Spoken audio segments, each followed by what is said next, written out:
What's up everyone, Don Elmi here with my good friend Nick Moulet, and so today we're taking a look at the teaser trailer for Scary Stories to Tell in the Dark, and this is based on the Scary Stories series, the novels. Yeah, you're familiar with them, right? Yeah, the written by Alvin Schwartz, That's illustrated by Stephen Gamble, and considered one of the scariest children's books of all time. Oh yeah, because I remember first reading those when I was like in, I think, third, if not fourth grade. And one of the biggest things I remember about those books is the illustrations, because they were good. Oh my gosh, they were just these ghastly images that to this day are still considered controversial within children's libraries. And looking back, because I discovered them probably around that same age, about third grade, so I was probably about 7, 8, 9 years old. Oh, and I didn't realize how quickly, how huge and popular they were. And looking back, even more surprised that we had them in our school library at that time. Oh yeah. Oh, they still do.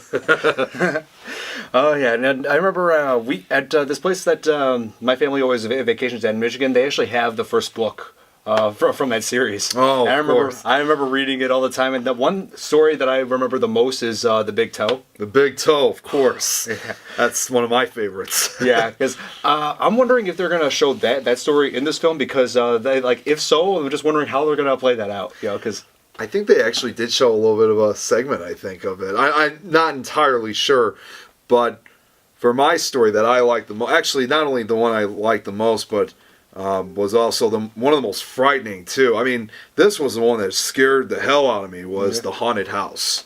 Oh yeah, that's another good one. Probably the most notorious story of them all out there is The Haunted House. That very scary drawing of that woman, almost like a portrait of that woman standing there with no eyes and no nose, and just you can see her teeth. God. She's basically like a skeleton with long spine-tingling hair. I remember that. And that was the one picture that freaked me out. Every time I would check those books out, not actually check them out, but when we were going through them through the libraries back in the early 2000s, I actually still remember one moment where there was this kid who was with me. We found the books, and he puts it on the floor. He opens it up. He's like, and it's right there. He's like, oh, is this the picture with that zombie one? He turns it, and the picture is right there. And I jump up, and I cover my eyes. It freaked the hell out of me back then. And then for some reason, I got curious. I think, well, let me see that picture again. I was like, oh, geez, that's really creepy. Yeah. Oh, yeah, I remember that book scared the hell out of me, too. Like those, yeah, because the way they draw those pictures, man, it's just... They're very nightmarish to look at. It kind of takes a while for you to get it out of your head. Oh, I hear you. And so I'm wondering how they're going to portray all that in this film. Like, are they going to, is it going to be like anthology? Are they going to tell a story one by one like a creep show? Or is it going to be like crossing them all, like... Kind of like Trick or Treat or something. Yeah, exactly. Well, one thing for sure is I've seen from the small big commercials that were made during the Super Bowl. Oh, obviously, yeah, I remember those. It obviously shows that there's no host or someone who's kind of supporting, the supporting character. So it's kind of like one of those few anthology films where we're kind of on our own almost seeing this kind of stuff. Yeah, this is... Oh, so now I'm really psyched about seeing this. Yeah. All right. So, ready? Let's do it. Scary Stories to Tell in the Dark. Alright, volume is maxed out. Okay. Looks like this takes place in the 60s. Told stories about me. Horrible stories. But they don't realize I have scary stories of my own. Sarah Bellows. Tell me a story.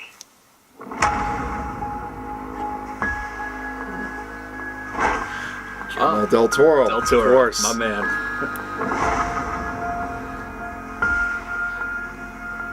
Sarah Bellows' book, where the stories write themselves and all comes alive. You don't read the book. That was right. Yeah. The book reads you.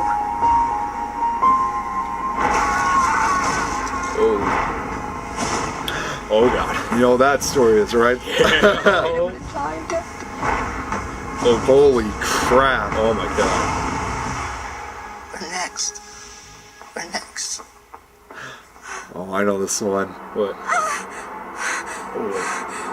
Oh god, is this that? Oh Jesus. Is that the one where The red spot. The bug? Oh god. Scary stories to tell in the dark. Oh yeah. Oh! I think I know what that was. Yeah. I think that was what I think it was. The haunted house. The haunted house, yeah, that's the one that. Oh my god. That is creepy as hell. That was. Now Oh, I'm really dude. psyched to see this. Oh, for sure, dude.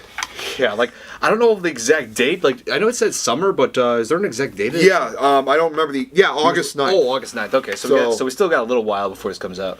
Yeah, and from what I've heard already, I mean, not only obviously are we the only ones interested, my brother and his friends are on to see this too. So I got a feeling. I almost thought about saying, well, why don't you get your friends together and I'll get my friends together. We'll all go see the movie together because this is gonna be huge. For sure. Yeah, my girlfriend. She wants to see it too. She's read the books as well, and we talked about this movie coming out, and I'm like, and she's like, Don, you're so taking me to see this. And I'm like, sure thing. In addition to the movie, by the way, and I know I tagged you a few days ago, but yeah. Probably right around that same time too, as for people who don't know, in addition to Scary Stories to Tell in the Dark, the movie, there's also a documentary that's coming out too. Really? Oh. Which I actually saw at one of the film festivals that we worked at Breaking Fate Entertainment prior to the actual release of it. Right. And it not only interviews, people who experienced and read the book when it actually came out back in the 80s and early 90s. Yeah, what was it, like 1981? The first one Scary Stories to Tell in the Dark, the first one came out in 1981. Yeah, that's right. The second one, More Scary Stories to Tell in the Dark, came out in 1984. And then the final one was Scary Stories 3, More Stories to Chill Your Bones. That was 1991. Oh yeah, I thought that was sometime during the early 90s. Unfortunately, though, that was, however, released a year before Alvin Schwartz passed away. He died. I believe it was March of 1992.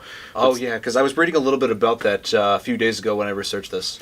Yeah, Stephen Gamble, however, is still alive. He's in his 70s now, although he's obviously not very actively involved in a lot of stuff. I know it sounds like he owns some kind of art exhibitor store up in St. Paul, Minnesota, I believe. Oh, really? I didn't know about that. Yeah, but he's basically, he's not even in the documentary. I mean, they actually did offer him to be part of the documentary, but he declined. Oh, you just turned it down? Yeah, he turned it down. And they also reviewed some of his other works and other books that he's done. And I've seen some of the other art he's done. He's in addition to the Scary Stories trilogy, other books that he's written, are not only, creepy, but, he's also done other genres. His artwork is really good. I mean, I don't know what his secret is, but he's just really good at it. Oh, yeah. Like, I know he's written several other works, though. It's just that Scary Stories to Tell in the Dark, that's like the one series that he's known for. Yeah, this trailer, it was shocking. It pretty much, I think it's probably appropriate for me to say that this truly was the one movie that brought those drawings pretty much to life. Yeah, exactly. I hear ya. You have these books that were, for the most part, nothing more than just that were created by nothing more than just the tip of a pencil and one's dark imagination. Correct. Yes. But just with a dark imagination and a drawing of a pencil onto a piece of paper, all of a sudden you bring these characters to life in the real world, and I think it's probably as real as we'll ever see it. Probably. Like I always wonder how they were just gonna, if they ever made a movie about this, like what it was gonna be like, because it just seems, I really feel like it's just as scary as the books were. Especially the one part that got to me in this trailer was the one, the bug. What was that? That red spot. Yeah. That. Oh my god! I remember reading about that one, and it was. Oh, that's one of the most graphic. That disturbed me. I when I saw that for the first time, I already had that feeling. Oh man, this is not going to be good. And even though they consider this a children's book, although there is an age limit, ages 8 and up, right. That tells me already that most likely this is probably not going to be rated PG. Probably at not. least PG-13. Probably. I don't know if it's going to make it to the R rating, but it could. Yeah, it could. There is a chance. There is definitely a chance for it. Yeah, with all the things that you can do in this day and age when it comes to horror and correct. Yeah. Yeah, because we're like allowing more things as for like. Yeah, if you look at like some of the classic like horror films of the last 50 years, like anything graphic that occurred in movies, it always occurred behind closed doors or in darkened areas, and most of the time, or it would occur in. You might see it, but you never could quite get a good look at it. No. Either it was blocked by a shadow, or it was in a, you know, like that. Nowadays, it's like now we see it, you know, up close and personal. Yeah, and that's not even counting the uncut or unrated versions that they could release on DVD or That's Blu-ray. correct. Yeah. Yeah. One of the other things I think I should also point out too, and I've told you about this too in the past, is when we saw the documentary too. You know, it's like I'm in that kind of zone where I'm kind of between the documentary that I've seen and the movie. Yeah. I found it much more as a remarkable coincidence that not only when I saw the premiere, I also had the privilege to meet the director of the film, which his name was Colin. I can't remember his last name, so if you're watching this, Colin, I do apologize. Great guy. It was. I mean, I became friends with him very quickly, and we actually might bring him out to. Wait a minute, I remember you discussing this. I think we actually might be bringing him out to Spook Show Con later this year, and I actually even offered to help and work with them, you know, promoting the film. Oh yeah, and where are we doing that Spook Show Con again? Is it over at? We're going to do it out in DeKalb this year. DeKalb. Oh yeah, that's what I thought. So, but it was even more amazing when we met. I didn't realize that he was also bringing a special guest with him, which would later end up revealing to be the grandson of Alvin Schwartz, Andrew Schwartz. Oh, okay. And Andrew Schwartz, unfortunately, you know, he never got to meet his grandfather. He was born the same year as I was, 1993. Right. And, you know, we got to meet each other for the first time, and it's like immediately we became really good friends. And all right. When the event was over, I actually got both the director and his signature on the Treasury book. Oh, really? Which I've had this book now for like 10 years. Yeah, I remember the Treasury book. I was reading that thing like crazy when I was in grade school. And man, I'm just wondering which one of the stories, because I don't know if they're going to feature stories all from the first book, like if they're going to do that and make sequels, which will do stories like, say, the second movie will tell a story about the second book, and the third one tells stories about the third book. But because I remember reading like also The Hook. That classic story. The classic urban legend. Lover's Lane legend is like. Oh yeah, I remember. Yeah, like that's like one of the most memorable like horror stories. And don't forget about, and this was also later became a movie of itself, The Babysitter. Oh yeah, a movie based on the legend When a Stranger Calls came out in 1979. So that's where When a Stranger Calls comes from. That came out even before the book was ever written. Oh yeah, Stranger Calls. That's another one of the urban legends. Yeah, the babysitter legend. Mm-hmm. Oh man, yeah. This trailer, terrifying, and I'm just hoping this movie is as good as these as you know it's building up to be. I even right now I'm still getting goosebumps from watching that. Really. So yeah, this comes out in August. We definitely got to see it, man. Oh, absolutely. I'll be ready for it. All of us will be. My girlfriend's going to want to see it, and everybody's going to want to see it. Everybody who's read these books and see this, and they're just like, oh man, our childhood is coming onto the big screen. We got to do this. It's going to bring, especially the ones who grew up when they came out. Absolutely. Oh yeah, yeah. Because this dates back to like these stories. Yeah, they date back to like 1981, and now it's all come to this.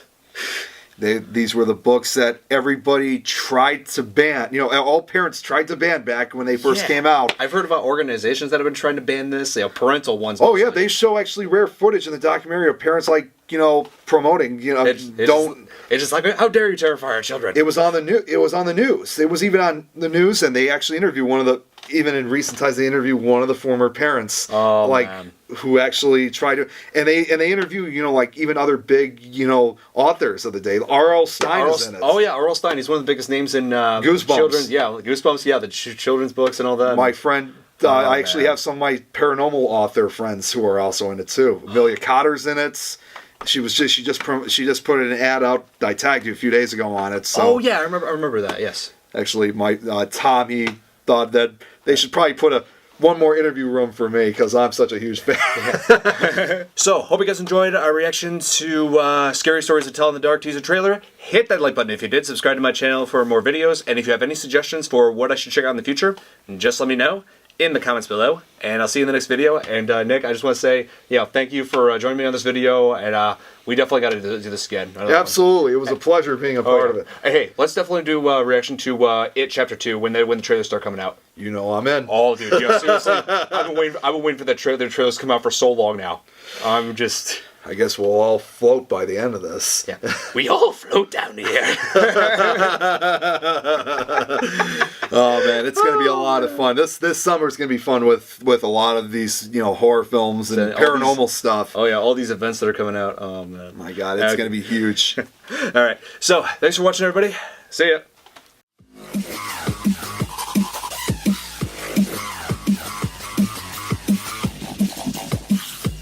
Fireball.